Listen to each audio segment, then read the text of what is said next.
Millionaire disinherits his daughter for getting pregnant by a poor man, but what happened next was unbelievable.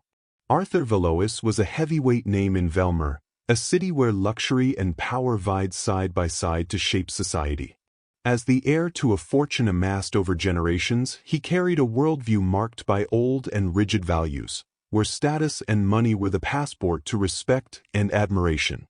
This vision guided his actions, decisions, and even his relationships, including the most precious one of all, his relationship with his only daughter, Isabella.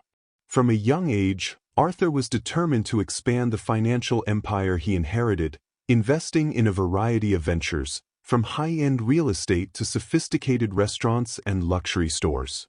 He was rarely seen outside the lavish social events and exclusive circles of the city. He was also known for his friendship with philanthropist and fellow millionaire, Nicholas Whitmore. However, despite his fondness for Nicholas, Arthur thought his friend naive for mixing with people from all walks of life. In Arthur's eyes, respect was derived from admiration of position and prestige, not from empathy.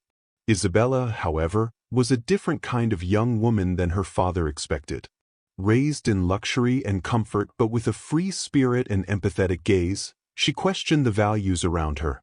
From a young age, she noticed the things her father overlooked, the stories of the workers in his mansion, the lives of people he barely noticed in Velmor's bustling streets.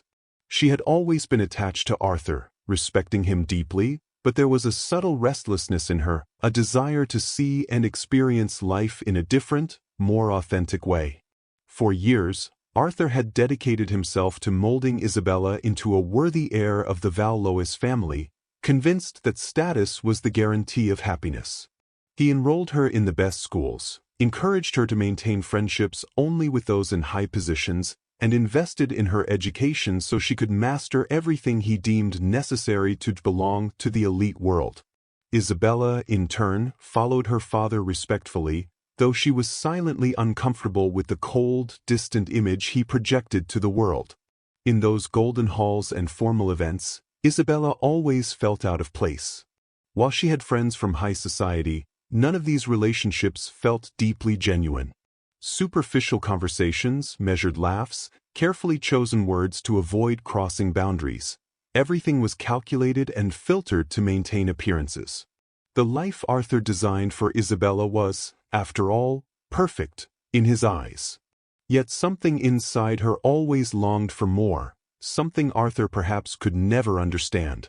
On rare occasions, Isabella found time to step away from her impeccable routine, venturing into the less glamorous parts of Velmor. There, away from mansions and elegant events, she felt the true city, a place where people smiled genuinely, where daily efforts were visible on every face. It was during one of these outings that Isabella crossed paths with Raphael, a young man with an intense gaze and simple clothes, walking through the central square of a more modest neighborhood in Velmor. He was selling handmade bracelets to help support his family while studying at night at a public university, dreaming of one day creating something that could transform the city. Raphael knew neither luxury nor comfort. His life was marked by daily struggles, yet he carried a spark that stirred something special in Isabella. They spoke briefly that first time, but something about Raphael's sincerity, his passion, and determination captivated Isabella. In the days that followed, she found ways to see him again, always discreetly. She, who had never had to struggle for anything, now found herself fascinated by someone who knew the weight of effort and had dreams despite so many adversities. Arthur would never know of these escapades, never know that his daughter was becoming increasingly involved in a reality he despised.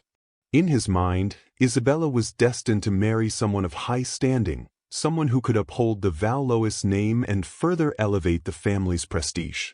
His plan was simple and concrete, and he never imagined she might one day defy his expectations. The Vallois name was known throughout Velmor, but few knew of the emptiness inside the mansion where Arthur and Isabella lived. To Arthur, success meant more properties, more investments, more control. He rarely spoke about feelings, and when he did, it was through the language of business. His worldview was practical and inflexible, and he harbored a veiled disdain for any idea that contradicted his cold logic. As Isabella's secret meetings with Raphael grew more frequent, she began to see just how distant she was from her father, both emotionally and morally. In Raphael, Isabella found a soul who understood the things that truly mattered to her, simple, genuine values, far from the expectations and coldness of Arthur's world. One night, as Isabella spoke with Raphael by the river that flowed through his modest neighborhood, she suddenly felt that her life was about to change forever. For the first time, she was faced with a deep dilemma. Should she continue living within the mold her father had created for her, or embrace the truth that was now beating strongly within her? The next morning, back at the Vallois mansion, Isabella noticed her father's presence during one of his rare morning visits. He was on the phone, discussing business matters with the authoritative and imposing tone that so defined him. Seeing his daughter, he ended the call and approached her, giving a brief look of pride. "Good morning, Isabella," he said with a slight smile. "I have a business proposal to discuss with you soon. I think it's time you started assuming some responsibilities." Isabella smiled back, but his words now echoed with a different weight. Her father's vision for her seemed so empty compared to the emotions Raphael stirred. A world of superficial encounters and status expectations felt less appealing than ever. From that moment on, Isabella knew she would soon have to make a decision, one that would likely change her life forever, and her relationship with her father as well. Deep down, she knew Arthur would never accept Raphael or the idea of a life built outside the standards he had always deemed ideal. And with that certainty, Isabella felt an internal revolution building. She was one step away from crossing a line that could transform not only her life but also the Vallois Empire and her relationship with Arthur, a relationship that would be tested as never before. Days passed unexpectedly lightly and filled with anticipation for Isabella since meeting Raphael. Each meeting felt like an open window to a more genuine life, and she felt a freshness she had never experienced before. It was as if, by his side, she could be herself without the masks and labels high society in Velmor imposed on her. With Raphael, Isabella discovered what it meant to be truly heard. He looked at her attentively, reflecting the simplicity and depth of someone who knew life from a different perspective, someone who valued the small things like a sunset over Santa Lucia or the laughter of children playing in the square. Each detail seemed more vivid by his side. To avoid drawing attention, they always chose simple places, like a family diner near the neighborhood where Raphael worked part-time as a waiter to help make ends meet while studying. There, no one recognized her as Arthur Vallois' daughter. Isabella could relax, talk, and laugh. It was liberating to see herself outside the luxurious context to which she belonged. At the same time, she felt a certain apprehension, a part of her still fearful of how her father might react if he discovered the relationship. One afternoon, Raphael took her to a small community library he had helped create in the neighborhood, where he spent hours helping children with homework and studies. The library was modest, with walls painted by volunteers and shelves filled with donated books. Raphael introduced Isabella to the children as a friend, and she quickly became enchanted with them, interacting and reading stories. Watching the children laugh and gather around Raphael, Isabella felt a warmth she had never experienced at the formal gatherings in high society salons. It was on one of these days, as they watched the children play, that Raphael shared a bit of his own story with Isabella. He came from a humble family and had always learned the value of hard work and sacrifice. Raised solely by his mother, who struggled to support the household, he had grown up with a desire to give back, deciding that one day he would do something significant to repay the community that had always welcomed him. "It's a dream I have, you know," he said, his tone blending determination with hope. "I want to do something that could transform Santa Lucia. My mother always told me that for those who fight with dignity, the right doors open. I believe in that." His words resonated in Isabella's mind for a long time. The idea of making a difference for a cause, not for status or inheritance, was something she didn't yet fully understand but was beginning to appreciate. Raphael's world was expansive in ways she had never imagined, and his hopes and dreams made her wonder if there was more to life than the predetermined path her father had laid out for her. That night, returning home, Isabella felt a tightness in her chest as she crossed through the gates of the Vallois mansion. The brilliance of the chandeliers and the grandeur of the fine furniture felt cold and rigid, as if they belonged to another reality. She remembered the children in the library and Raphael's warm smile whenever they spoke of dreams. But still, a fear lingered within her. Their relationship was a secret, an enchanting mystery, but she knew that one day the truth would come out. And how would she face her father when that day came? A few days later, when they met at the same diner, Raphael noticed the worried look on Isabella's face. He knew her well enough to understand that something was bothering her. Gently, he took her hand over the table and, in a calm and steady tone, asked, "Isabella, are you okay?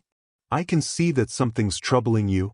She hesitated before answering, avoiding his concerned gaze. Finally, she decided to confide in him. "Sometimes I wonder what it would be like if things were different. My father, he would never accept this between us, Raphael. He wouldn't understand. I even feel like every time I return home, I'm betraying a part of who I've always been. But I can't help it. With you, I feel like I can be myself." Raphael listened attentively, without interrupting. He understood the challenges, but he knew that there was a strong enough connection between them to face these trials. He squeezed her hands a bit tighter and said, "Isabella, what matters is what we feel. I know your reality is different, and that there's a high price to follow your heart. But you are brave and have a light of your own.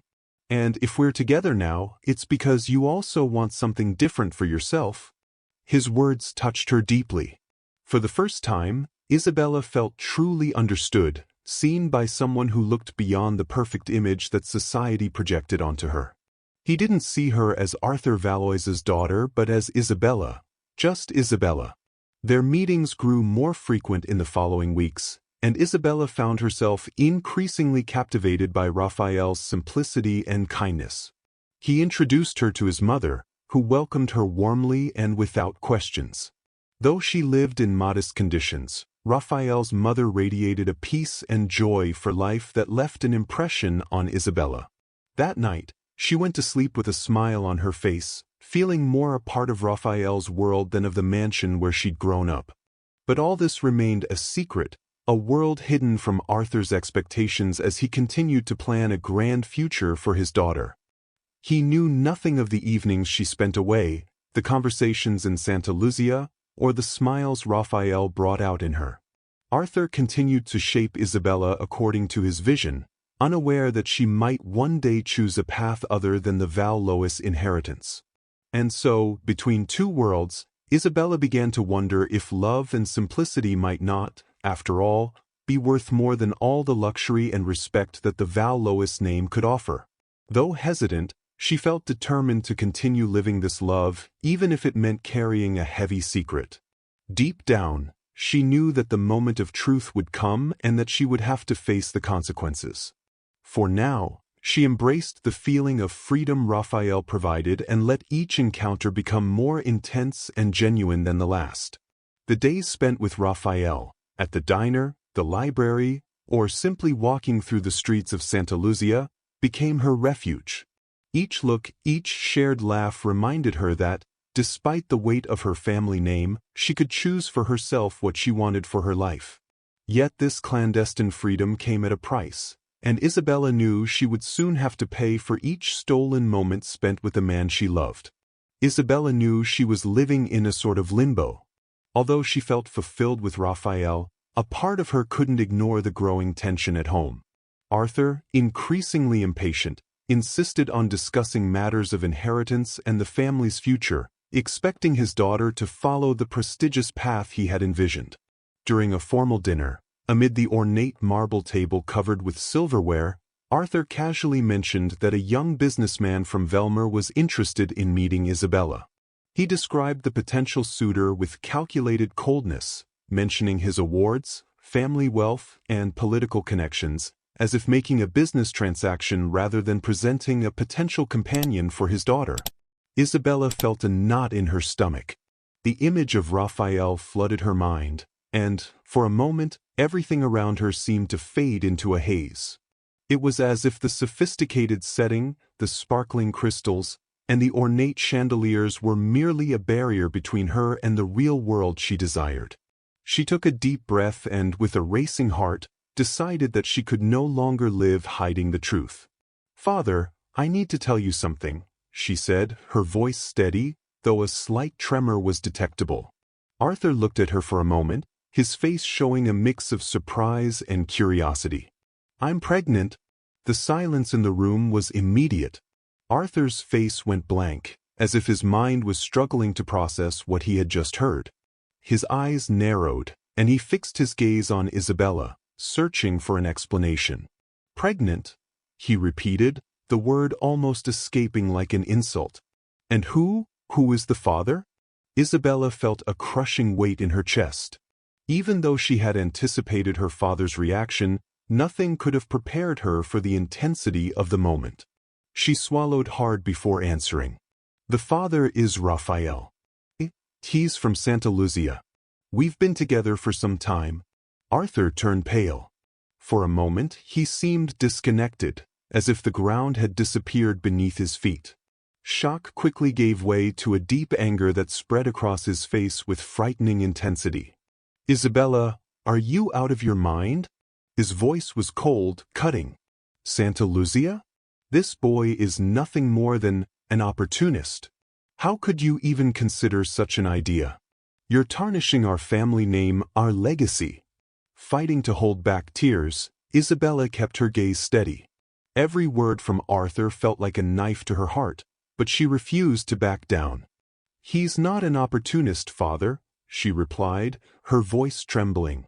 "Raphael is a good person, hardworking and full of dreams. He treats me with respect and kindness, something I haven't seen in the people you'd prefer I call friends. I know what I'm doing." Arthur let out a bitter laugh, incredulous. He stood up, pacing the room with heavy steps. The silence that followed was almost suffocating, filled only with the sound of his footsteps. "If you truly think you can go ahead with this absurd idea, then be prepared for the consequences," he declared, looking directly at her, his face hard. "Choose. Either you end this reckless relationship and forget about this Raphael, or you're out of this house. No support, no inheritance. The choice is yours, Isabella." His words were a cruel ultimatum, a test between her loyalty as a daughter and the love she had for Raphael. Isabella felt her body tremble, but at the same time, something inside her began to solidify.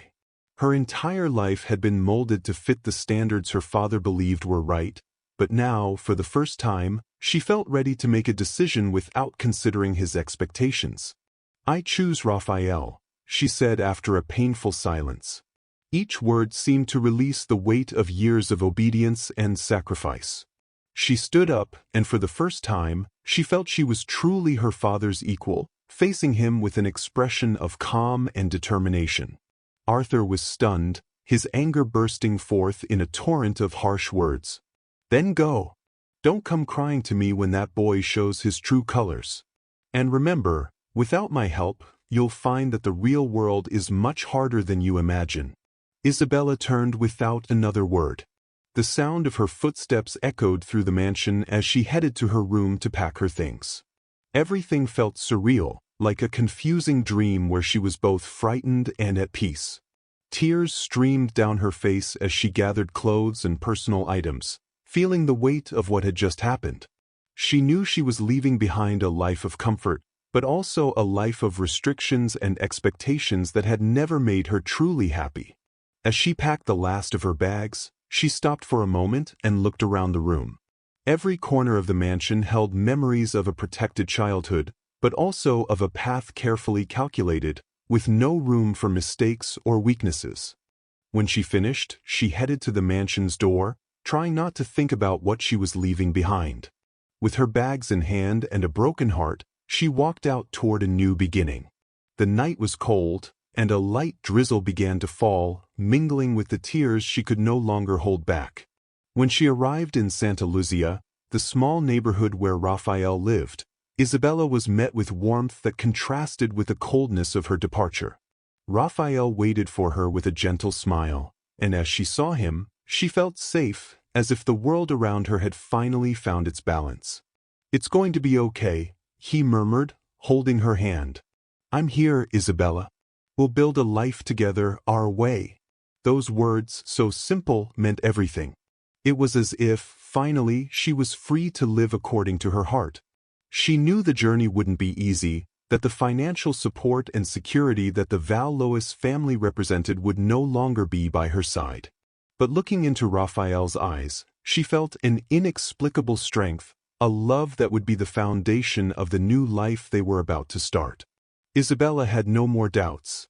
She had left behind a life of appearances and material security, but she had gained the freedom to pursue what truly made sense to her.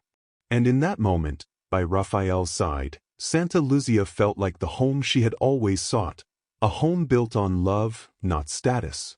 Isabella's life change was radical. The Vallois mansion, with its luxurious furniture and large windows reflecting sunlight, now felt like a distant dream. In Santa Lucia, Isabella and Raphael's new home was simple but cozy. The walls, still bearing a few signs of age, gave the place a sense of belonging she had never felt in her ornate former room. There was a simple beauty there, an authenticity that made the space truly feel like her own. Isabella believed that, even with the break from her father, she would at least keep the support of her high society friends. They had always smiled at her, shown her warmth, and been present at all the parties and events. In Isabella's mind, there was a solid and genuine connection between them, a friendship that would transcend any life change. But that illusion soon began to fade. A week after moving to Santa Lucia, Isabella decided to do something she had always done without hesitation. She gathered her courage and picked up her phone, hoping to talk to a few of her friends, those she had always trusted. She believed their support would be an anchor in this difficult time.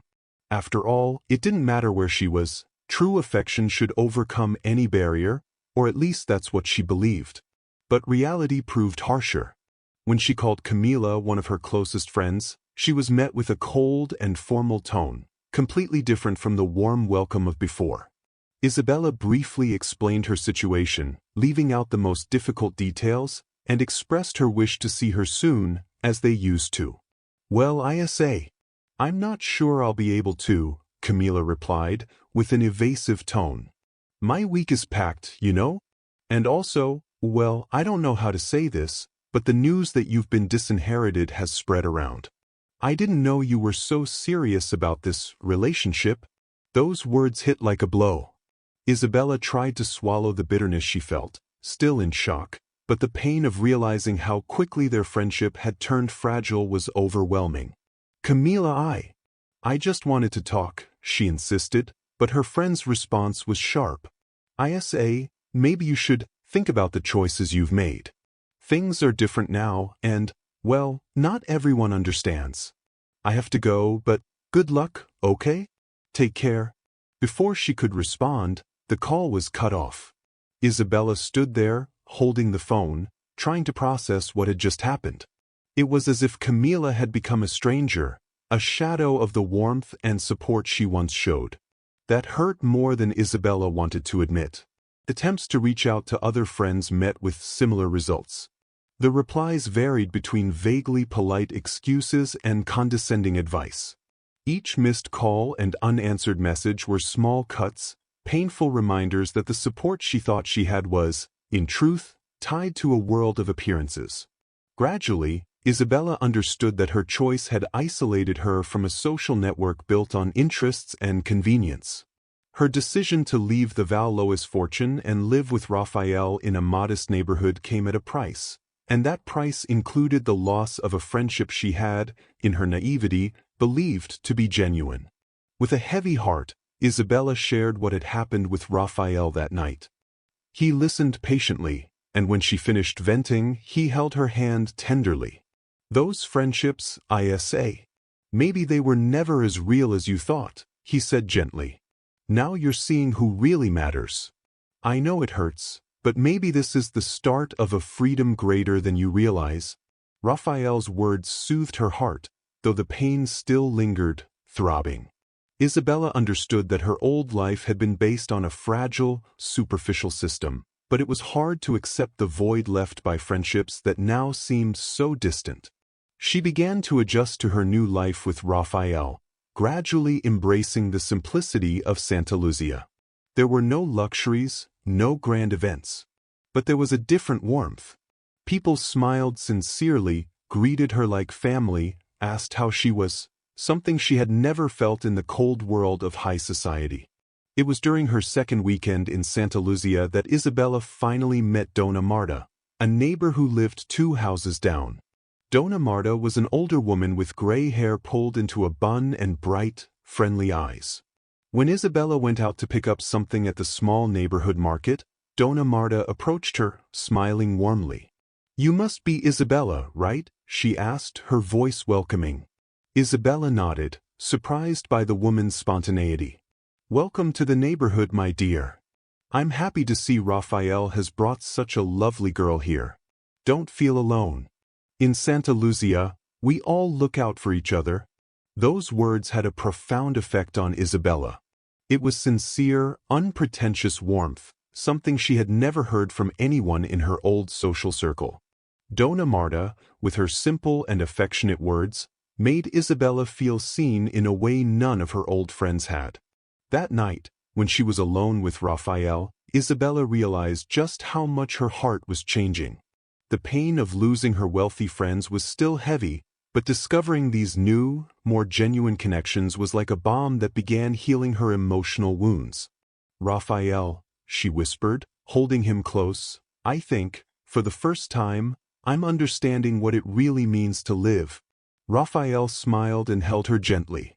The love between them grew stronger each day, a bond that deepened not just from passion but from mutual understanding, support, and the desire to build something together. Her former friendships continued to drift away, and Isabella realized that, perhaps, this was for the best. She no longer needed to live under critical gazes or the false laughs of high society. In Santa Lucia, she was discovering a new home, a new life, and a love that didn't demand anything in return. And so, day by day, Isabella began to let go of the pain of rejection, replacing it with gratitude for what truly mattered. From that moment on, she understood that her happiness no longer depended on superficial ties. Santa Lucia, with its narrow streets and humble people, was beginning to fill the gaps left by a world she had once believed was everything that existed. Life now was uncharted territory, and although uncertain, this ground gave her hope, a place where every smile was real and every bond was genuine. And with Raphael by her side, she knew she could face whatever challenges lay ahead. Isabella's new routine alongside Raphael was a world away from everything she had known until then. Each morning in Santa Lucia began with the sounds of people waking up early to face the day, children heading to school, construction workers leaving for work, neighbors already up to open their shops or small markets. It was a symphony of normality and simplicity that she found enchanting, though also intimidating. The initial shock of her new reality was more intense than Isabella had anticipated. In the first few days, she felt lost when faced with tasks that had once been handled by employees and staff at the mansion. The first time she went to the local market, she found herself needing to carefully calculate what she bought. Every coin counted, and that was a valuable lesson she had never needed to face before. Raphael, with his experience living economically, was always by her side, showing her the details of a life he knew well. The house they shared, though small and simple, exuded a modest and genuine comfort. There were no more marble shines or grand crystal chandeliers, but Isabella began to appreciate the coziness they built together. Instead of luxurious furniture, there were shelves with a few books, a wooden table already worn with use, but now supporting daily meals and conversations. To Isabella, everything there held new value, something that went beyond any expensive furniture that had once filled her life. Raphael worked long hours to make sure they had what they needed. In the first days, Isabella insisted that she could find some work too, to help with expenses. However, this proved to be more challenging than she had imagined. Her academic background and skills were suited for the corporate world, but in Santa Lucia, the job options were practical and required hands-on skills she was still learning. Finally, she found a position at a small local cafe, where the owner, a kind man named Su Ernesto, hired her to help with customer service and the register. At first, Isabella felt embarrassed about her lack of experience, but Su Ernesto was patient, showing her what needed to be done. Slowly, she grew accustomed to the routine of serving customers and organizing the small counter, and the kindness of the locals made the work a little lighter. One afternoon, as Isabella focused on preparing a simple cup of coffee, she saw a group of women whom she once considered friends walk into the cafe. She froze for a moment, her heart racing. Their laughter and voices filled the space in a way that felt out of place in Santa Lucia. When they saw her behind the counter, their expressions shifted immediately to surprise, followed by discreetly judgmental glances. "Isabella? I can't believe it. You working here?" one of them, Camila, asked, her tone wavering between shock and condescension. It was the same friend who had avoided her on the phone days earlier but now couldn't ignore her in the cafe. Isabella tried to smile, though the painful memory of their rejections was still fresh in her mind. She replied calmly, trying to keep a firm stance. "Yes, I'm working here now." The women exchanged glances and then stifled giggles. One of them made a barely disguised comment that echoed through the room. "It's funny, we never imagined that you, Arthur Vallois' daughter, would end up like this." Isabella felt the sting of humiliation in those words, but at the same time, something within her no longer cared as much. She had chosen this path for a reason, and despite the challenges, she was determined to follow it. With resolve, she responded, "Yes, my life has changed a lot, but I'm happy. I chose this path, and that's what matters to me." The friends shrugged, unfazed by her response, and continued their conversation among themselves, as if Isabella's presence behind the counter was just a tragic detail they'd discuss later. As soon as they left, she felt a sense of relief, and a growing certainty that she was further and further away from that life that had once seemed so important. That night, Raphael noticed that Isabella was quieter than usual. He knew she was still adjusting, and that the change went deeper than just the physical space they lived in. After the simple dinner they prepared together, he sat beside her and held her in a comforting embrace. "Was it a hard day?" he asked, guessing that something had happened. Isabella sighed, feeling the weight of her emotions dissolve into words. She told him about her former friends and the encounter at the cafe, about how exposed and judged she had felt. But she also shared something she was only now realizing. "I felt strange seeing them. It was like I didn't belong to that world anymore. And as much as it hurt to hear what they said, I felt relieved. Because I know I'm here because I chose to be, because I'm living in a way that feels right, not just to keep up appearances." Raphael smiled, wiping away a tear that escaped her eyes. "You're stronger than you think, I say," he said softly. "And that strength doesn't come from money or status. It comes from your heart, from what you believe in. Life here isn't easy, but we're in this together. And we'll make it." From that night on, Isabella began to see her work at the cafe not as an obligation, but as an opportunity to build something new. Each day was a chance to grow, to learn to live authentically. Even when difficulties arose, like the physical exhaustion from work, adapting to limited finances, or the sting of silent criticism, she remembered why she was there and that, with Raphael by her side, she was building a life grounded in values that truly mattered to her. Over time, Isabella also began to form genuine friendships in Santa Lucia. People like Dona Marta, Su Ernesto, and other residents welcomed her in ways she never expected. Every act of kindness, every genuine smile, made her feel like she was part of something greater than any social circle built on appearances. And Raphael, with his hard work and determination, was the solid foundation that encouraged her to keep going. He sacrificed daily, but always with a smile, always ready to support her in difficult moments. This was what Isabella truly needed. This was real life. In the simplicity of daily life, in her work at the cafe, in their walks through the neighborhood, and in the love they shared, Isabella began to see that she hadn't just traded a life of luxury for one of simplicity. She was exchanging a life of appearances for a life of meaning. Now, more than ever, Isabella knew that any sacrifice was worth it to stay with Raphael and the new family they were forming. For her, Santa Lucia was a school of humility and love, and it was there that she began to glimpse true happiness, the kind that can't be bought but must be built. Santa Lucia continued to surprise Isabella every day. At first, she saw the residents merely as unknown faces, but as time went by, these people began to become part of her life. It was a community where everyone knew each other and supported one another, something she had never experienced in Velmor's high society. One day, while working at SU Ernesto's cafe, Isabella met Anna, a young mother who lived a few streets down and brought her young son to the cafe every day. Anna had gentle eyes and a calm voice, but there was a weariness in her face, as if life had tested her many times. She and Isabella soon started talking, and Anna opened up about her life. "Sometimes, I feel like I'm carrying the world on my shoulders," Anna confided, laughing softly.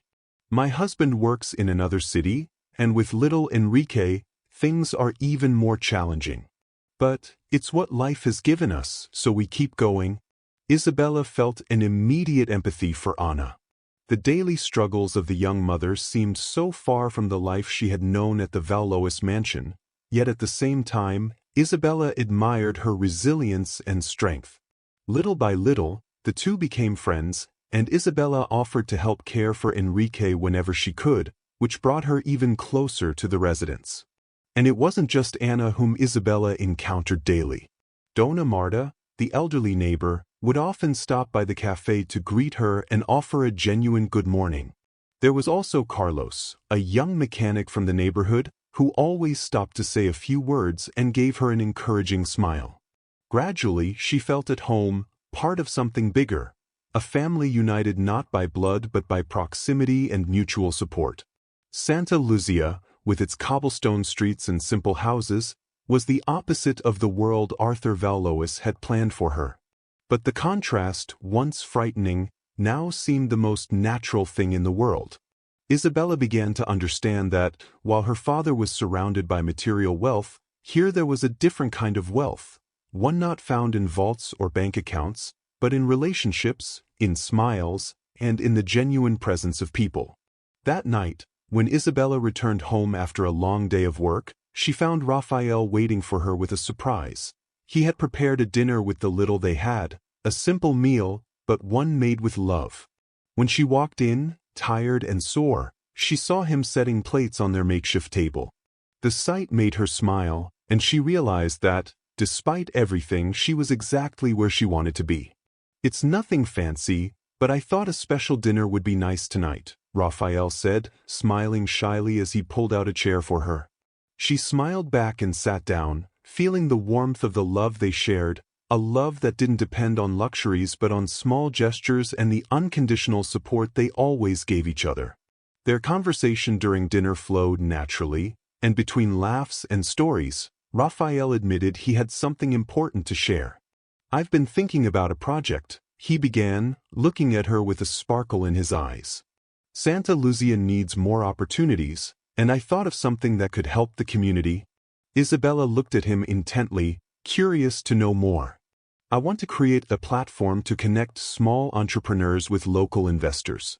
Many people here have amazing ideas but lack the financial support and knowledge to grow their businesses. If I can develop this platform, I think we could make a big difference for the neighborhood."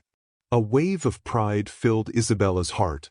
This was one of the qualities she loved most about Raphael. He always thought about how to improve the lives of those around him, never just looking out for himself.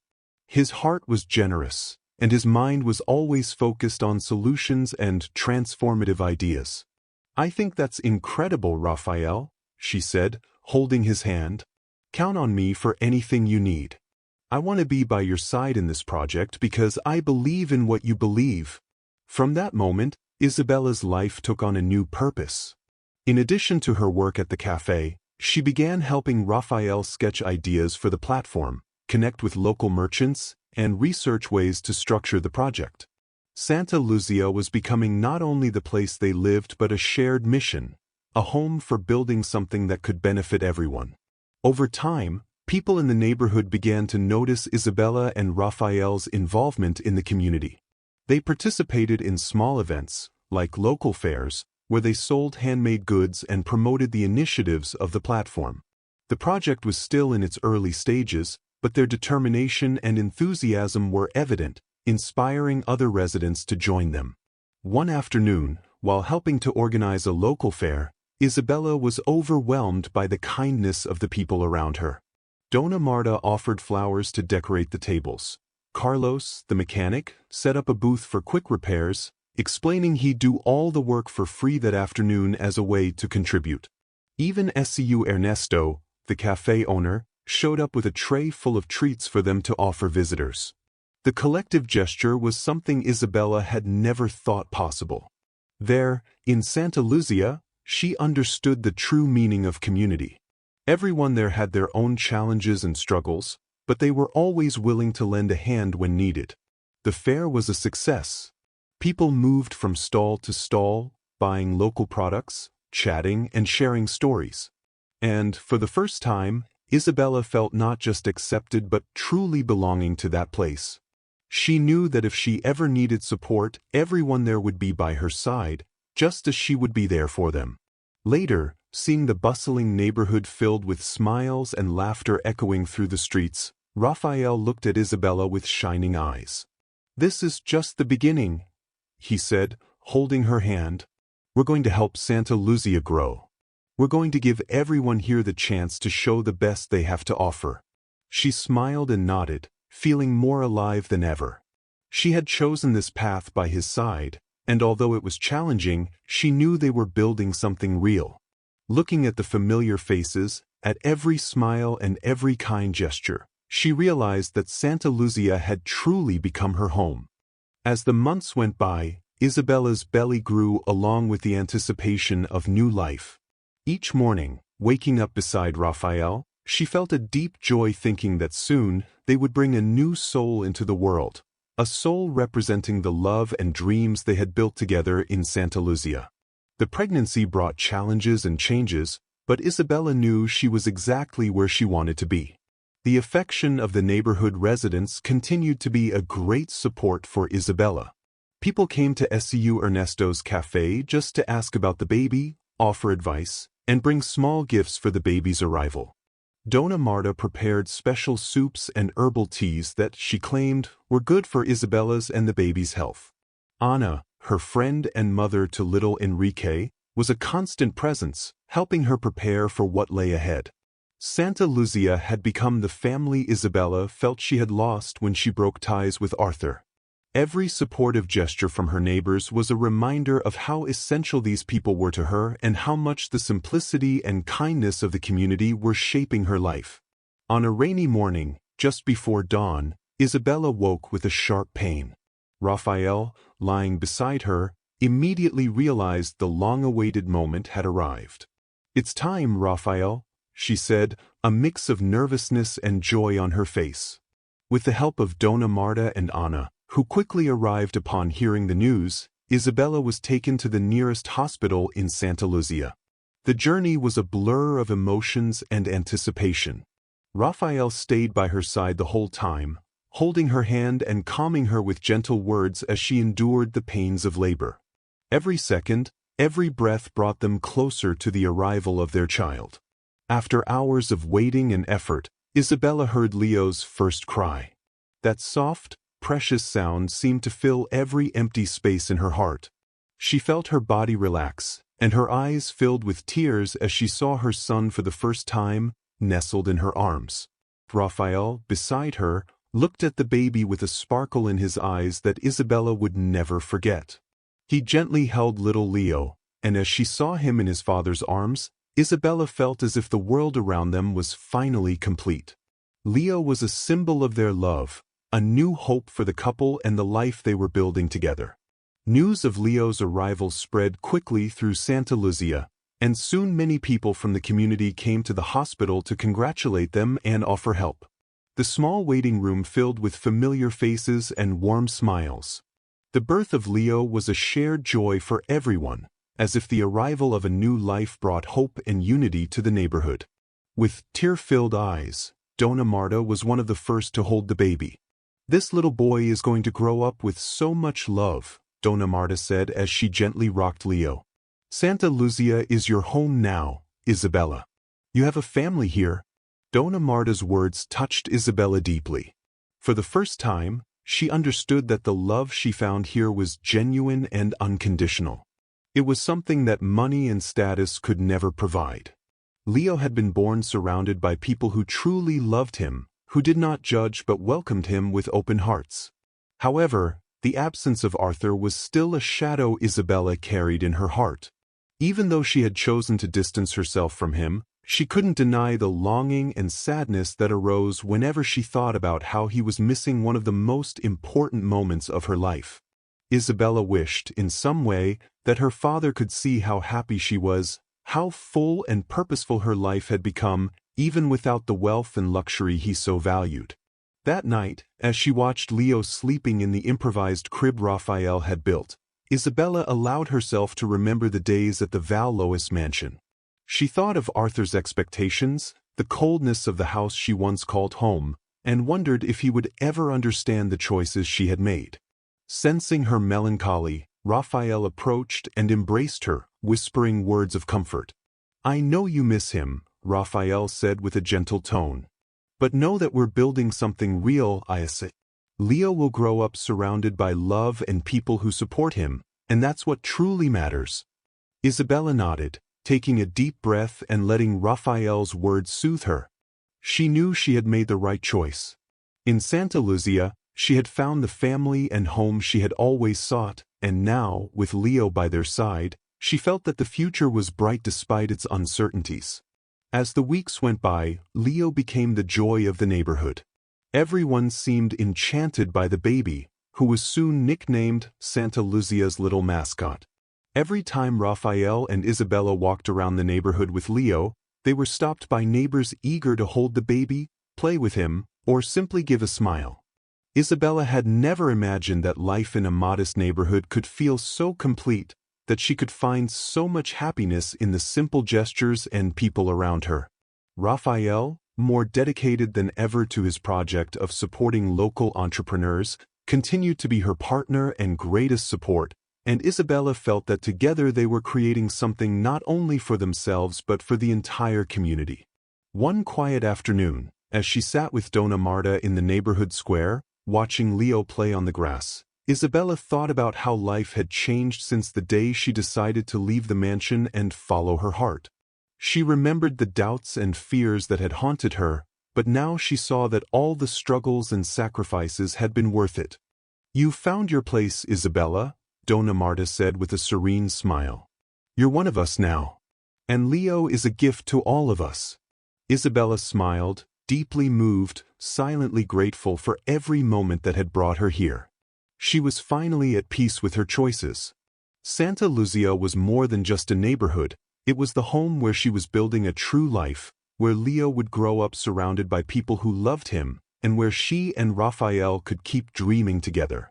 With each step they took, they knew they were creating a legacy, a life that reflected love, unity, and simplicity. And for Isabella, this was more valuable than any treasure the Vallois name could offer. Santa Lucia was a neighborhood full of energy and potential, but access to resources and opportunities was still limited. Raphael knew this better than anyone. Though the community's love and support were evident, the residents faced daily struggles that couldn't be solved by goodwill alone. He believed that technology could change this reality and open doors for those with ideas and talents but without the tools to thrive. With this vision, he began working on a project, a digital platform that would connect local entrepreneurs with potential investors. It wasn't an easy task. He had no formal experience in technology, and the project required technical knowledge and resources he didn't yet have. However, Raphael had something even more important: the determination to make a difference. At first, he spent hours at night studying online tutorials on programming and platform development. Raphael learned step by step, with unyielding curiosity and a desire to create something that could transform Santa Lucia. The project was ambitious, but he believed it could be a turning point for the neighborhood. And Isabella was by his side every moment, offering support and encouragement. When the first sketches of the project took shape, Raphael shared the idea with a few people in the neighborhood. His closest neighbors were curious but skeptical. Many didn't understand how a digital platform could address Santa Lucia's real problems. To them, the challenges were concrete, like paying bills, securing their livelihoods, and keeping small businesses running. Technology seemed a distant solution for such immediate problems. However, Raphael persisted. He knew he would need initial support to develop the project, so he began seeking partnerships in Velmor. He reached out to contacts at local universities, attended small tech events, and pitched his idea to anyone willing to listen. Though he received some discouraging responses, his enthusiasm and desire to transform Santa Lucia always propelled him forward. During one of these attempts, he met Renato, a technology professor at a nearby college. Renato was intrigued by the initiative, and after hearing Raphael describe the platform and the impact it could have, he offered to help him on a voluntary basis, teaching him advanced programming concepts and helping him structure the idea into something technically feasible. This collaboration marked the true beginning of the project. Raphael devoted every free moment to learning and implementing what Renato taught, adjusting and improving the platform with each new discovery. Over time, he realized he would need a team to bring the idea to life. So, he began talking with young people from the neighborhood, inviting them to learn and work alongside him, creating a movement that involved the community in the development of the platform itself. As Raphael worked tirelessly, Isabella felt immense pride watching him dedicate himself so fervently. She got involved as well, helping him with contacts and project presentations. Her involvement was crucial, as her experience with events and her network of contacts in Velmor could still open doors. Additionally, Isabella had a keen and detailed eye that helped Raphael improve every aspect of the project. However, the challenges were constant. Raphael faced doubts and financial pressures to keep the project running. Their budget was already tight, and every investment, no matter how small, was a sacrifice for the family. The work at the cafe and extra hours were exhausting, but the couple knew they were investing in something far greater than themselves. This sacrifice was a reminder of their commitment to Santa Lucia and to people who, like them, deserved a chance to succeed. One day, during a community meeting where they discussed ideas to improve the neighborhood, Raphael and Isabella officially presented the project to the Santa Lucia community. The small room was packed, filled with familiar and curious faces, all there to hear what the young couple had to say.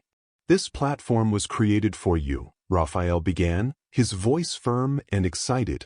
"We want local entrepreneurs, like Dona Marta with her sewing, or Su Jorge with his repairs, to find support and opportunities that now seem out of reach.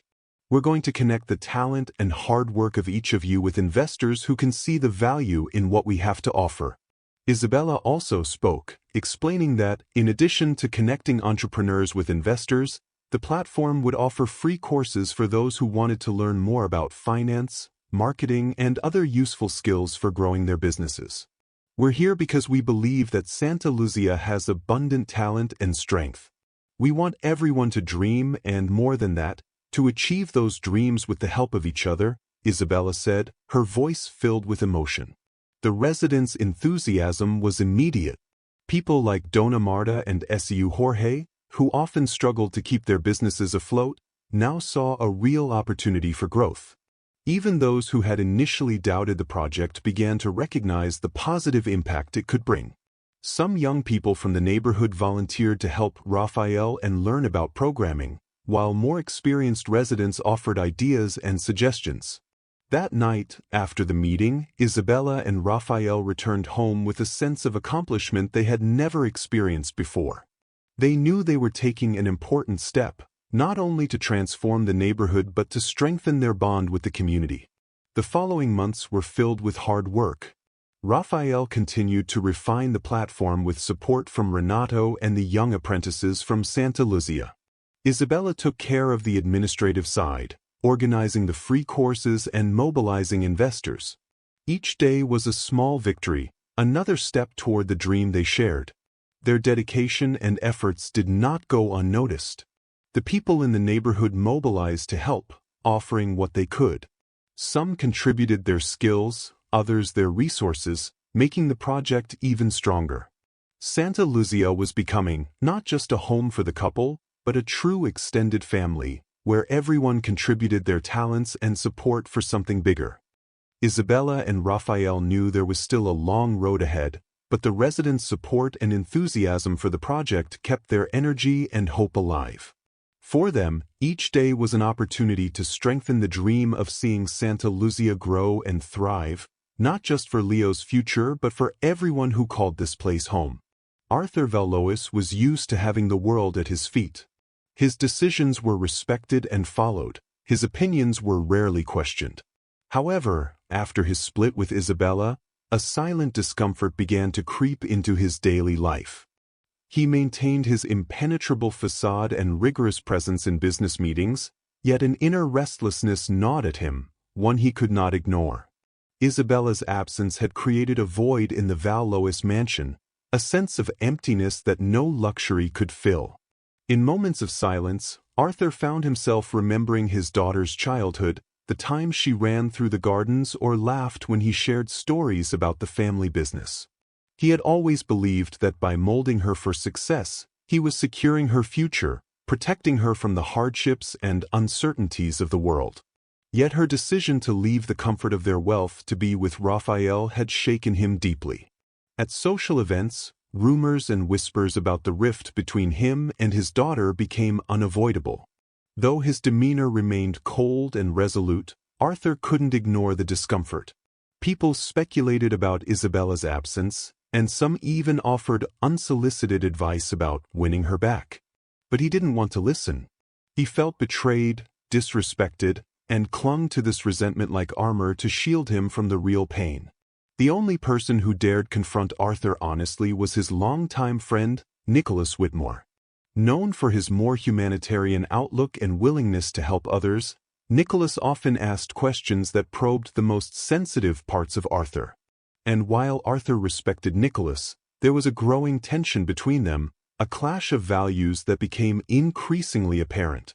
One afternoon, during an informal meeting at their private club, Nicholas confronted him directly.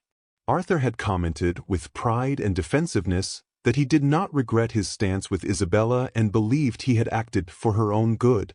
"Arthur, you speak as if control were the only way to protect someone. But people have the right to make their own choices, especially your daughter," Nicholas said calmly but firmly. "Isabella deserves respect for the choices she's made, even if they're different from what you envisioned for her." Arthur looked at his friend, feeling resentful. He didn't want to admit that these words affected him, but the truth was that Nicholas had always had a powerful influence on him. And now, hearing this direct criticism, part of him felt questioned, weakened. He looked away, maintaining his rigid posture. "She chose a path that goes against everything I built, Nicholas. The fortune, the respect, everything our family stands for," Arthur replied defensively. "And yet, you expect me to support this decision without question? I was betrayed, Nicholas. Her choice is a sign of disrespect." Nicholas sighed, as if he had anticipated that response. He looked directly at Arthur, with a mixture of pity and disappointment. "Sometimes, Arthur, what you see as betrayal is simply someone's desire to live their own life. You raised her to be a version of yourself, but Isabella is not you. She is her own person, and that doesn't diminish her worth." but perhaps your inability to accept that is hurting you more than you realize." Those words echoed in Arthur's mind long after Nicholas left. That night, he returned home alone, and as he walked through the empty corridors of the mansion, he felt the vastness of the silence surrounding him. What he had always considered an impeccable life, a symbol of success, now felt like a fortress of cold and lifeless walls. Sitting in his office, surrounded by diplomas, trophies, and accolades, Arthur reflected on everything he had built and the expectations he had always held for Isabella. His desire to protect her and prepare her for life had turned into a rigid demand, a chain that bound her to what he believed was right. Seeing her choose a different path felt like rejection, but now he began to question if he had truly understood his daughter. Months continued to pass, and Arthur's emotional isolation grew more intense. He continued working, but the sense of emptiness persisted. Friends and colleagues noticed his change, though none dared to comment on it. Arthur, once a charismatic and energetic leader, now seemed more reserved, often with a distant look. One evening, while reviewing some old documents, Arthur came across a photo of Isabella as a young child, wearing an apron he had made for her when she was about 5. It was a keepsake he had saved, a symbol of his dedication and everything he had once envisioned for her. Back then, he believed he was shaping an heir, but now he realized he was trying to create a replica of himself. Looking at that image, Arthur felt a tightness in his chest, a pain he had never allowed himself to feel so deeply. He missed his daughter, not just the idealized version he had created, but the person she truly was, with her own dreams and desires. In that moment, he realized that his rigidity and pride had cost him one of the most precious things in his life, his connection with Isabella. He closed his eyes, trying to remember the last time they had spoken openly, without judgment or demands. To his surprise, he realized he couldn't recall any such moment. His relationship with his daughter had always been marked by expectations and an emotional distance he had never truly attempted to bridge. In the days that followed, Arthur began to feel the weight of Nicholas's words and Isabella's absence in a new way, like a loss he himself had caused. Though he wasn't yet ready to fully admit it, he was beginning to understand that his concept of protection and security might have been more harmful than he had ever imagined. And the guilt, once masked by pride, now seemed to grow each day, eroding his sense of certainty. In an attempt to find some comfort, Arthur began seeking information about Isabella's current life. Through colleagues, he learned that she and Raphael were living simply in Santa Lucia but were working on a community impact project that had garnered the attention of a few local business people. This intrigued him. Arthur had never imagined that Raphael, a humble young man without connections, could be involved in a project like this. Part of him, skeptical, questioned the young man's true intentions, but another part, the part that was beginning to understand Isabella's change, led him to consider that perhaps there was something there he had never realized. Arthur knew that at some point he would have to confront this truth. Isabella's absence continued to mark him, and each new piece of news about the life she was building without him was a painful reminder of everything he had lost. For the first time, he began to question whether his worldview was indeed the best path, and, more importantly, if there was still time to recover what he himself had destroyed. The hard work and dedication that Raphael and Isabella poured into the community development project began to bear fruit. Raphael's platform, now known as Connecta, had become an important tool for Santa Lucia's small business owners. The goal of creating a virtual space where locals could promote their businesses and where investors could see the community's potential was becoming a reality. Initially, the platform was met with curiosity, but also with some hesitation. Many residents didn't fully understand the concept of a digital tool and how it could benefit local businesses. However, Raphael and Isabella dedicated themselves to explaining the idea in simple terms, offering practical help and organizing small workshops on how to use Connecta to promote products and services. Donna Marta, one of the first to join the platform, shared her handmade sewing and embroidery, reaching more customers than she had ever imagined. With encouragement from Raphael and Isabella, She partnered with other local artisans to offer unique products that attracted visitors from other parts of Velmor. It was just the beginning, but her success began to inspire others to join the project. Over time, more residents joined, sharing their ideas and seeking support to grow their small businesses. Raphael and Isabella worked together as a true team. He managed the technology and practical aspects of the platform, while she organized events and initiatives to promote the project and attract new investors. Their first major breakthrough came when João Batista, a local natural products vendor, received an investment from a Velmor entrepreneur interested in expanding sustainable commerce. This partnership allowed João to expand his inventory and improve his workspace. When he publicly thanked Raphael and Isabella for their support, a wave of excitement spread through the neighborhood, and Connecta gained more recognition. The project's success quickly made headlines.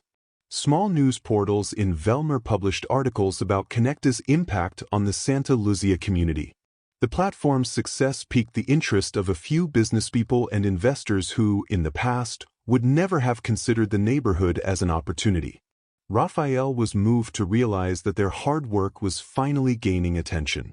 One afternoon, while Isabella was helping Dona Marta update her profile on the platform, Raphael received an unexpected call. It was Renato, the professor who had helped him in the early stages of developing Connecta.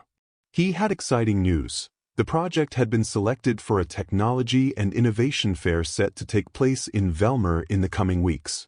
Raphael, this is a golden opportunity, Renato said enthusiastically. Companies from all over the country will be there, and social projects with significant impact like yours always get the spotlight. This is your chance to show what Connecta is doing for Santa Luzia. Raphael felt a wave of excitement mixed with nerves.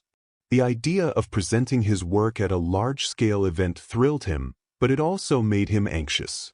He knew the project was still in its early stages and feared it might not be well received outside the neighborhood. However, Isabella encouraged him, reminding him that Connecta's impact was real and that his efforts were transforming many lives. "You deserve this recognition, Raphael," she said, holding his hand. "This project is more than a dream, it's a reality that's already changing people's lives. I'll be with you every step of the way, and everyone here in Santa Luzia will be too." Isabella's excitement helped Raphael face his insecurities.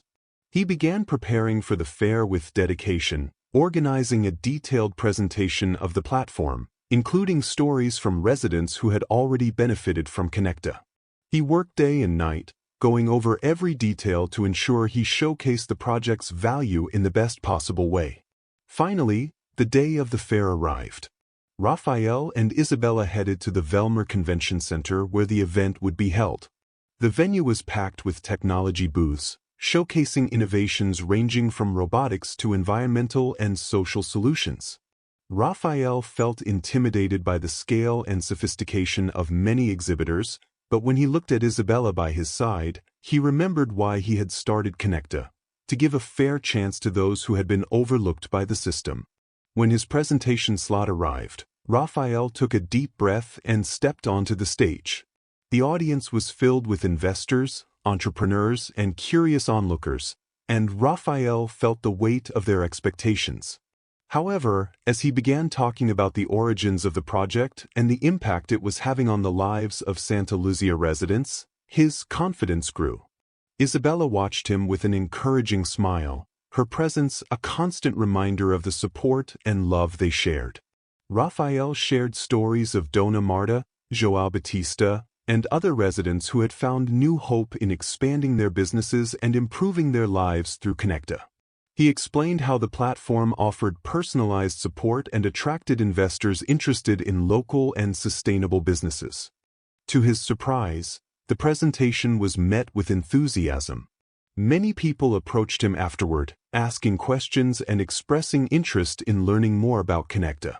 Some local investors even asked to visit Santa Luzia to see the supported businesses firsthand. This initial success was a milestone for Raphael, a confirmation that his work not only had value but could inspire others to believe in the transformative potential of neighborhoods like Santa Luzia. After the fair, Raphael and Isabella returned home with the feeling that they were only just beginning. The platform was attracting larger investments, and Raphael received invitations for interviews and speaking engagements at small conferences.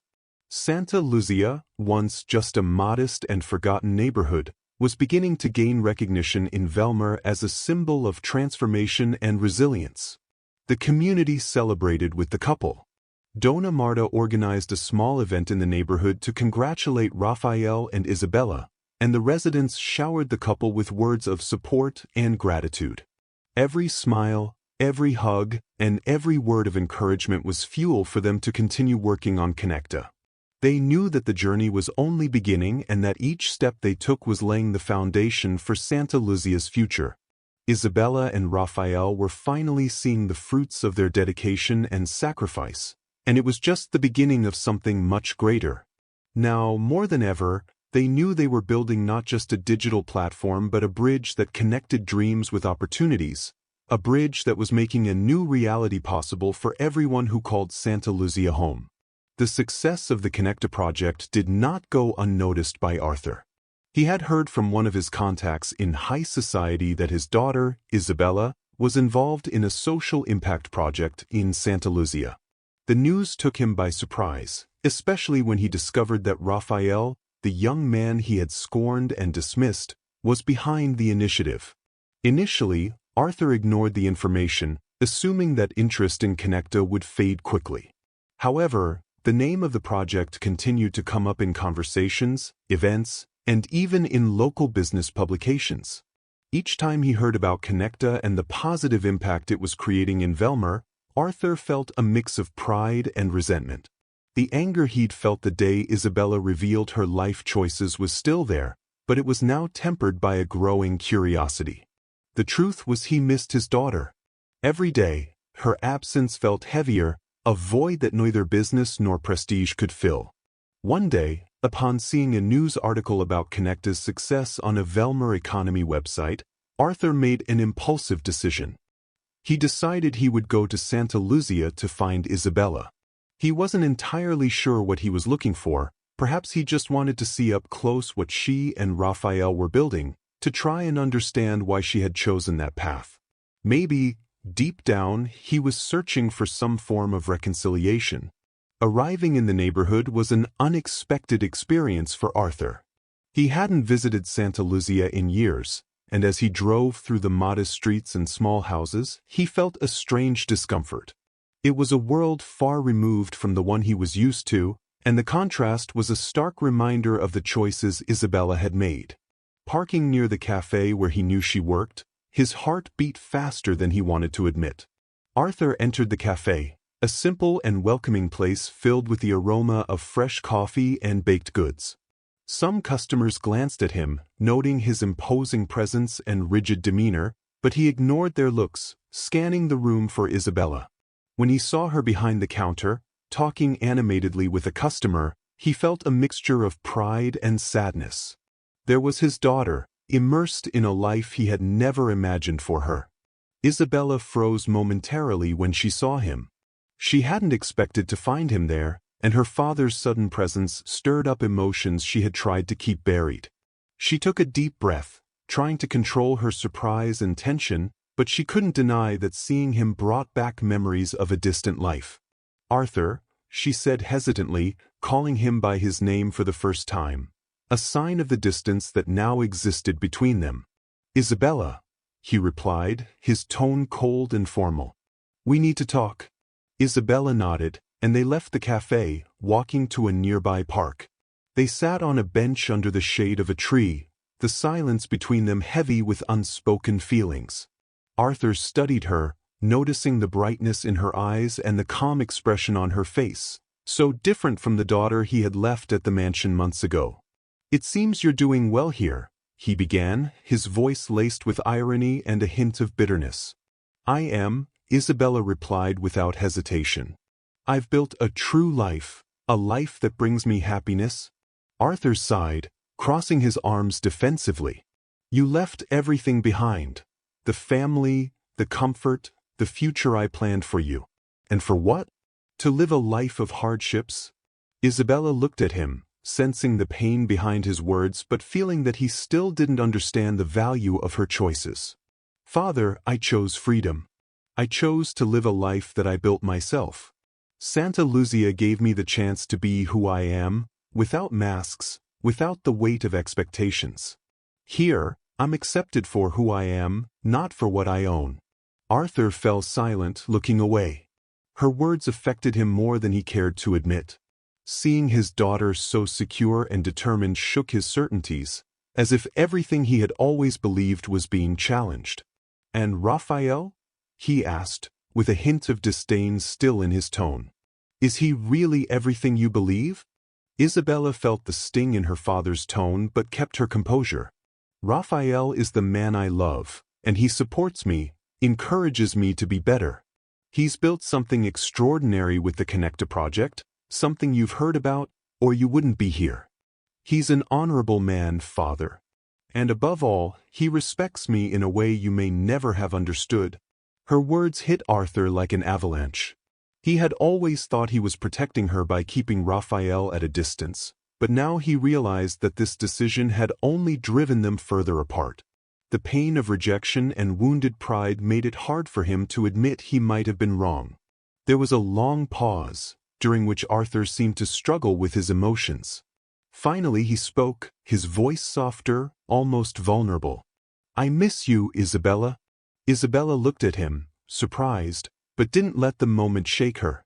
She knew that this was a veiled apology, but she also knew it would take more than words to believe that her father was truly ready to accept her life and her choices. "Father, I miss you too," she said sincerely. "But my life is here now, with Raphael and Leo, our son. I wouldn't trade this for anything." Arthur sat in silence, processing what he had just heard. The mention of his grandson took him by surprise. He hadn't known that Isabella and Raphael had a child. This revelation felt like the culmination of a journey he had tried to deny, but that now lay before him, a reality he needed to confront. "Leo?" he murmured, almost to himself. "I didn't know." Isabella nodded, observing the inner turmoil of her father. She knew he carried the weight of the choices and beliefs that had separated them, but she also sensed that, deep down, Arthur was searching for a way to rebuild their relationship. "Yes, Leo. He's our joy, father. And I'd like you to meet him someday, but only if you can accept the life I've chosen for myself." Arthur hesitated for a moment. He looked at his daughter, seeing not the heir he had always shaped in his mind, but a strong, independent woman, someone who had built her own happiness despite the barriers he himself had created. The realization shook him deeply. I don't know if I can," he confessed, his voice wavering. Isabella placed her hand on his and, in a gesture of understanding, smiled. "Then, when you're ready, we'll be here waiting. Because I've forgiven you, father, but now it's you who needs to learn to accept me." Arthur sat in silence, watching his daughter as she stood and walked away. The image of her returning to the cafe stayed with him, etched in his mind. For the first time, he felt the weight of his choices in a way he could no longer deny. Isabella had chosen her own path, and he knew that now it was his turn to decide if he was willing to accept this reality. The days following his reunion with Isabella were unsettling for Arthur. The conversation with his daughter and the revelation that he had a grandson, Leo, left him introspective and vulnerable. The image of Isabella living a simple life in Santa Lucia, but happy and determined, was something he still struggled to comprehend. However, the desire to meet Leo and understand the reality his daughter had chosen began to outweigh the pride and anger he had always felt toward Raphael. This new feeling led him to make a decision that had once seemed impossible, visiting Isabella and Raphael's home in Santa Lucia. When he arrived at the couple's small home, Arthur was met with surprise and apprehension. Isabella, though still skeptical of her father's presence, welcomed him, knowing this could be a significant step toward reconciliation. She called Raphael, who was in the backyard with Leo, to greet Arthur. The meeting between the two men, who had never truly faced each other without disdain and judgment, was marked by an uncomfortable silence. Raphael entered the room with Leo in his arms, the little boy looking at his grandfather with curiosity.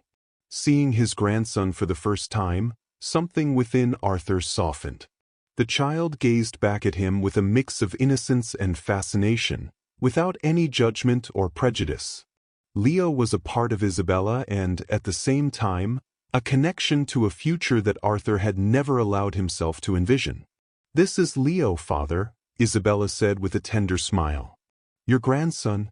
Arthur, still in disbelief, felt the weight of lost time. He stepped closer, looking at Raphael, who watched the scene with a neutral but courteous expression. Arthur asked to hold his grandson, and Raphael, though hesitant, handed Leo over. The feel of the little boy's hands in his own was a blend of tenderness and vulnerability. For the first time in a long while, Arthur felt the responsibility of a generation that came after him, not just the burden of the name he had always carried with such pride. After a quiet and moving moment, Arthur returned his grandson to Raphael. The conversation that followed was tense, with both men trying to maintain a cordiality that still felt unnatural.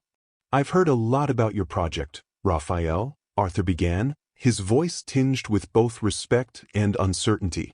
"Apparently, you're doing something significant in Santa Lucia?" Raphael nodded, studying the man who had always underestimated him. "That's right. Connecta is bringing new opportunities to people who, for too long, were overlooked by society and by Velmor's businesses," Raphael replied without hesitation. "And we're only just beginning." Arthur looked slightly unsettled. He knew that Raphael's project was successful, but hearing the young man speak with such conviction and confidence was something new. It challenged him to reconsider the prejudice and disdain he had always held toward Raphael. "And how do you plan to expand?" Arthur asked, his tone more inquisitive, still defensive. These kinds of projects often have limited impact, especially without consistent financial backing. Raphael remained calm, sensing the subtle provocation in Arthur's question. He knew this was a moment to prove his worth, not only as an entrepreneur but as a man. Connecta has received support from investors interested in social impact, Raphael explained. "Our focus isn't on profit but on transformation. We're attracting investors who want to see Santa Lucia thrive, not just financially, but as a strong and united community." Arthur watched Raphael in silence, his words echoing in his mind. Raphael spoke with a seriousness and passion that defied all his expectations.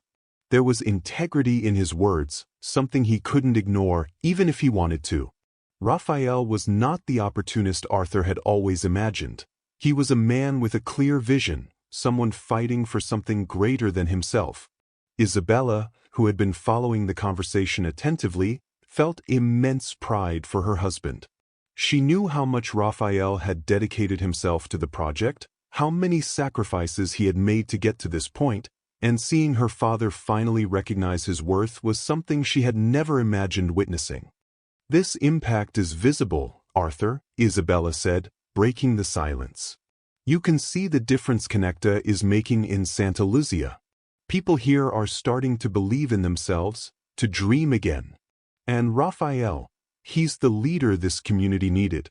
Arthur looked at his daughter, feeling the weight of her words. He realized that Isabella was not only happy with Raphael but truly believed in the man she had chosen. This stirred something within him deeply. All his life, Arthur had measured success and a person's worth through wealth and status, but now he faced a truth that was impossible to ignore. His daughter's happiness and fulfillment did not depend on his fortune but on something much deeper, something he had never been able to provide. Finally, he looked at Raphael with a softer expression, though still marked by tension. I confess I never thought you could accomplish something like this, Raphael," Arthur admitted with difficulty. "I always assumed you were just Raphael gave a slight smile, finishing the sentence that Arthur couldn't bring himself to complete. "Just a poor man with no ambition? A young man simply trying to take advantage of Isabella?"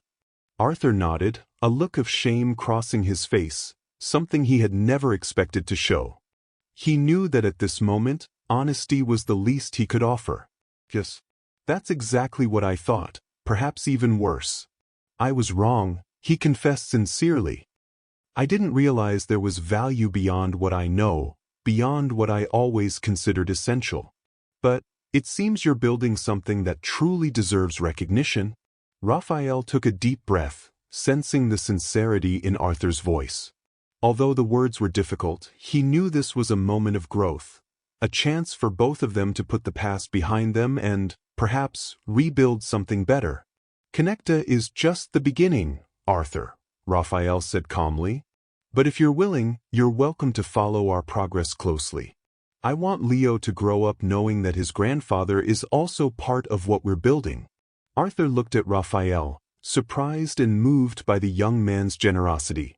He knew he didn't deserve forgiveness, but that unexpected offer made him feel that perhaps there was a way to redeem himself. Isabella, watching the two men in silence, sensed that something had shifted between them. She knew the road to reconciliation would be long, but this moment was a starting point. For the first time, she saw her father vulnerable, admitting his mistakes and opening himself to a new perspective. Arthur, his heart still heavy but now full of a newfound respect, nodded silently. He knew he had much to learn and that his transformation was only just beginning. But now he was willing to try, to rebuild his relationship with his daughter and get to know the grandson who had already won his heart. That night, as he returned to his mansion in Velmor, Arthur felt that something had changed forever. The coldness of the house, the luxury, and the opulence that once comforted him now seemed devoid of meaning. In Santa Lucia, he had found something that money had never given him, the chance to truly connect with those he loved. Returning to the mansion that night brought a strange, new weight upon Arthur. The corridors of his home, once filled with symbols of his ambition and success, now felt oppressive, almost suffocating. As he crossed the imposing entryway, he felt surrounded by objects that no longer held meaning, a reflection of choices that now seemed fragile in light of the reality he had encountered in Santa Lucia. After placing his briefcase on the marble table, Arthur walked to his office and sank into his chair. Isabella's face came to mind, as well as the image of Leo, the grandson who shared his blood but whom he barely knew. For the first time, he felt a heavy, real guilt for the distance he had created between them. The rigid values he had always championed now felt fragile, even questionable. His inflexible belief that wealth and status were the only measures of success was beginning to crumble. He had always thought he was protecting his daughter, shaping her to be a worthy heir. But seeing the life Isabella had built with Raphael, he realized he may have imposed a version of success that was incompatible with her happiness and fulfillment. What haunted him most was the memory of Raphael's offer, inviting him to be part of their family and the project in Santa Lucia. It was an unexpected generosity from someone he had long deemed unworthy of his daughter. Raphael had extended an opportunity for redemption, one that Arthur knew he didn't deserve but now deeply wished to accept. In the days following their reunion, Arthur began questioning his most basic beliefs. He sought solace in conversations with Nicholas Whitmore, his friend who had always tried to show him there were other ways of seeing the world. During a lunch they arranged to talk, Arthur opened up in a way he never had before. "Everything I did was to ensure that Isabella had a life without difficulties," he confessed, his tone defeated. "I thought I was doing the right thing, shaping her for success. But now I see that it may have been my pride that drove her away." Nicholas, always sensitive to the emotional struggles of others, looked at Arthur with understanding. "Arthur, the path of love is rarely made of control," he said with genuine calm. "Isabella has found authentic happiness because she built it with her own hands, alongside someone who values her. What she needs from you is respect, not conditions." Arthur knew Nicholas was right. It was a truth he had always refused to see but now could clearly recognize. He felt he had wasted so much time and energy constructing an image he had come to believe was the only one possible. But finally, he acknowledged that his narrow vision had cost him his connection with his daughter and the family she had created. That night, Arthur returned home with a decision. He walked to his office and took out a photograph of Isabella as a child, an old image he had always kept in a drawer. He looked at her innocent face and smiled, remembering the unconditional love he had felt for her when she was just a little girl. Back then, he hadn't thought about wealth or status. He simply wanted her to be happy. It made him realize that he needed to find the father he had once been, the one who put his daughter's happiness above any social convention. Looking around the office, Arthur had a sudden revelation. This room, which had always been his sanctuary, now felt like a prison. He knew that his redemption had to begin with real changes. He needed to let go of absolute control and approach his daughter and grandson with humility and sincerity. He decided to act. The next morning, he began looking for ways to support Raphael and Isabella's project. He called some investor friends and shared Connecta's story, highlighting the positive impact the project was having on the lives of people in Santa Lucia. He was surprised by the positive response from several of them, who expressed interest in learning more about the initiative. He knew that his name and connections could open doors for Raphael's project, and this was his way of asking for forgiveness, of demonstrating his willingness to support the work they were building. Additionally, Arthur began visiting Santa Lucia regularly, observing the development of the platform and the transformations it was bringing to the neighborhood. He walked through the humble streets with a sense of renewed admiration, seeing in each person a reflection of the strength and courage he so admired in Isabella. Each meeting with Raphael, each embrace he shared with Leo, was a small step toward the reparation he knew he needed to make. Isabella closely observed this change in her father, gradually realizing that this once rigid, inflexible man was allowing himself to learn and open up to new realities. She knew that Arthur's transformation was slow but genuine, and she felt a quiet relief seeing that he was willing to accept the life she had chosen. One morning, while visiting Isabella's small home, Arthur asked her for a serious conversation. He looked at her with a mixture of love and regret, and with a choked voice, made a request she had never expected to hear. "Isabella, I know it's taken me a long time to accept your choice. I've made mistakes, been arrogant, and failed to see the value in your life in Santa Lucia. I would like to be part of your lives if you would still have me around." Isabella, deeply moved, held her father's hands and smiled, feeling a peace she hadn't experienced in years. "Father, you'll always be welcome. What matters is that you're here now, willing to accept our life. And that's everything to me." The embrace that followed sealed the reconciliation they both longed for. Arthur knew that the journey would still require patience and effort, but he was willing to walk each step, to learn, and to respect the world Isabella and Raphael had built. From that day on, he became a loyal supporter of the Connecta project, investing not only money but also time and resources to ensure the platform continued to grow.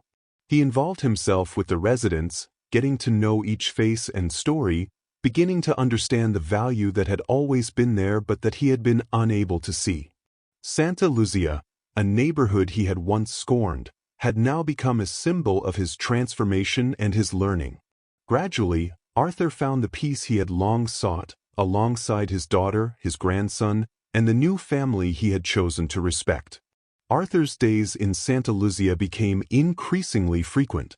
At first, he was only an occasional visitor, but now, each new experience brought him closer to the community.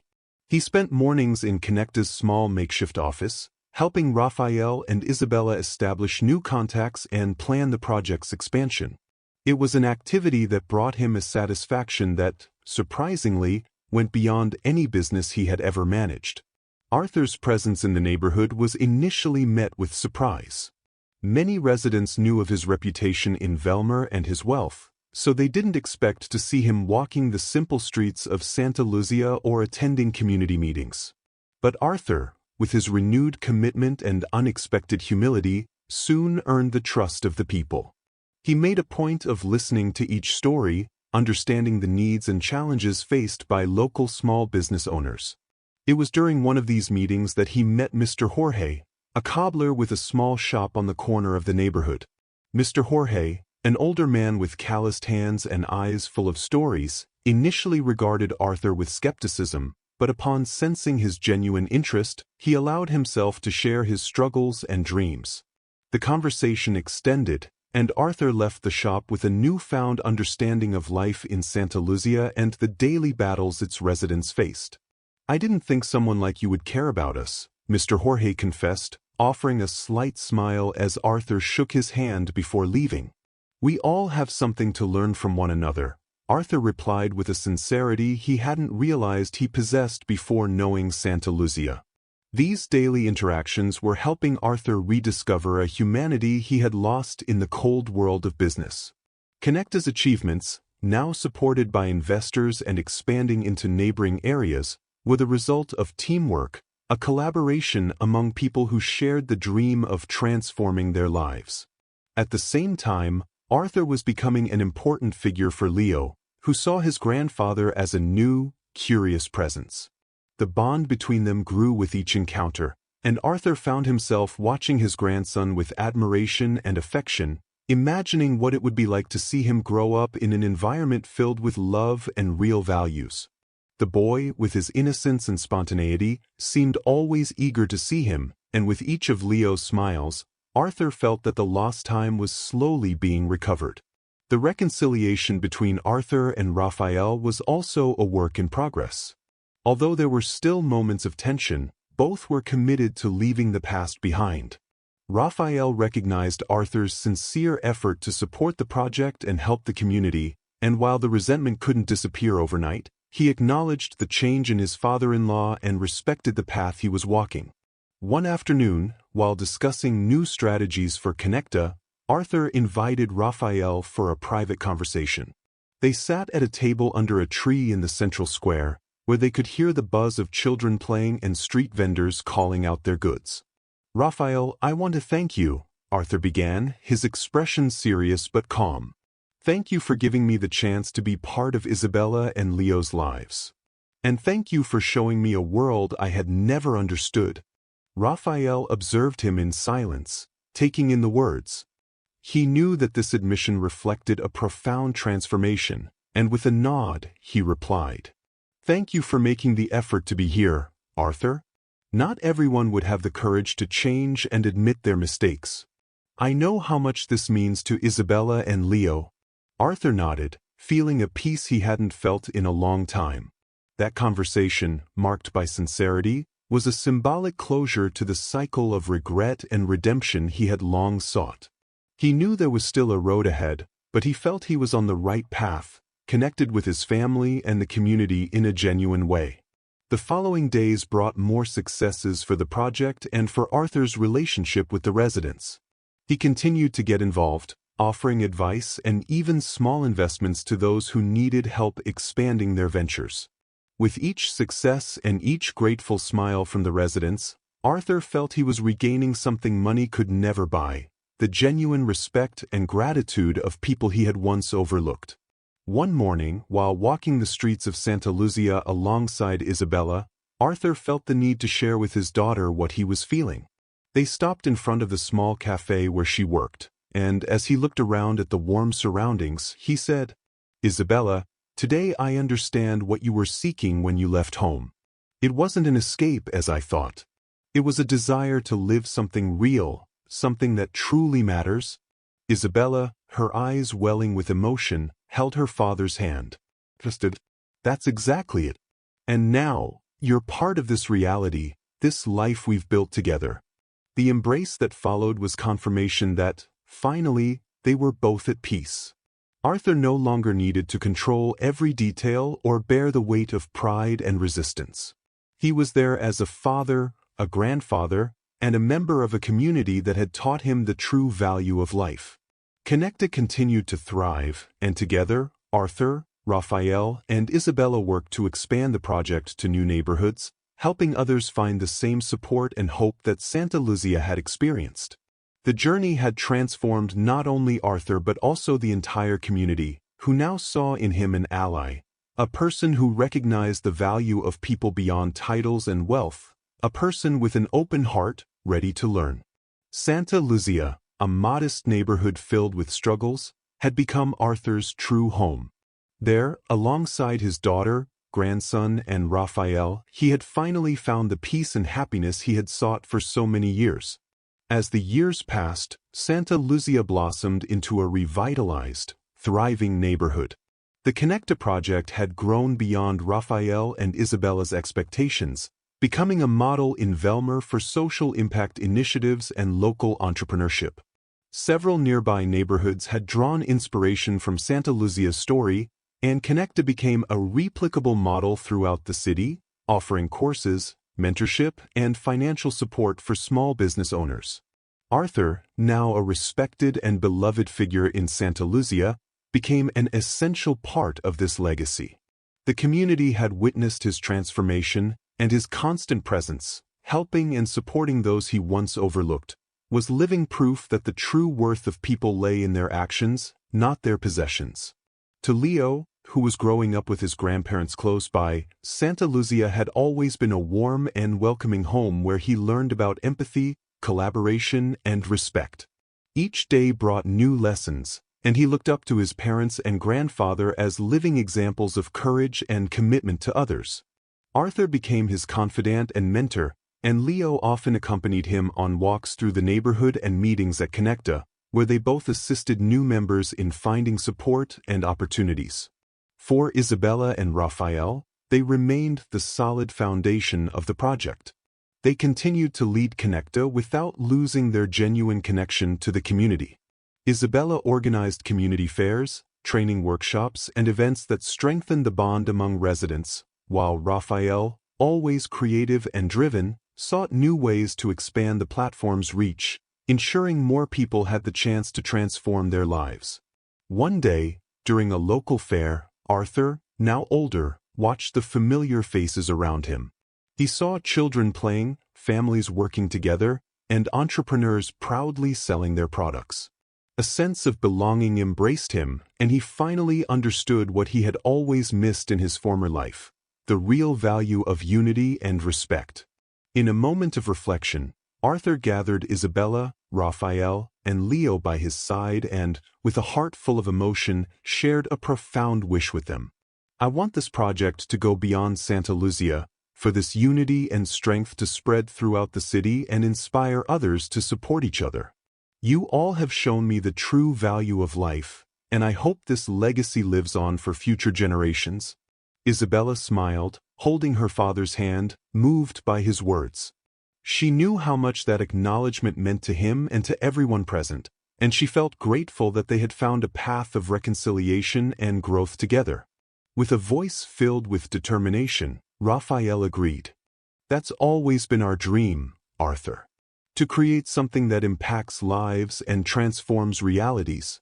With the community's support and everyone's vision here, I know we can achieve it." The fair was a success, and at the end of the day, Arthur and Leo took a final walk through the neighborhood streets, where the grandfather shared stories about the past and the lessons he had learned through life's changes. Leo listened intently, fascinated by the wisdom and guidance his grandfather offered.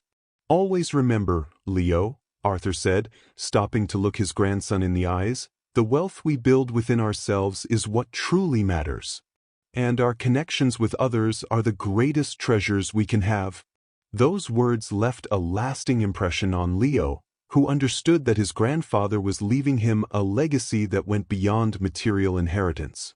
Arthur's impact on Santa Lucia and his transformation inspired the next generation, and Leo realized that love and respect for his community would be his greatest assets.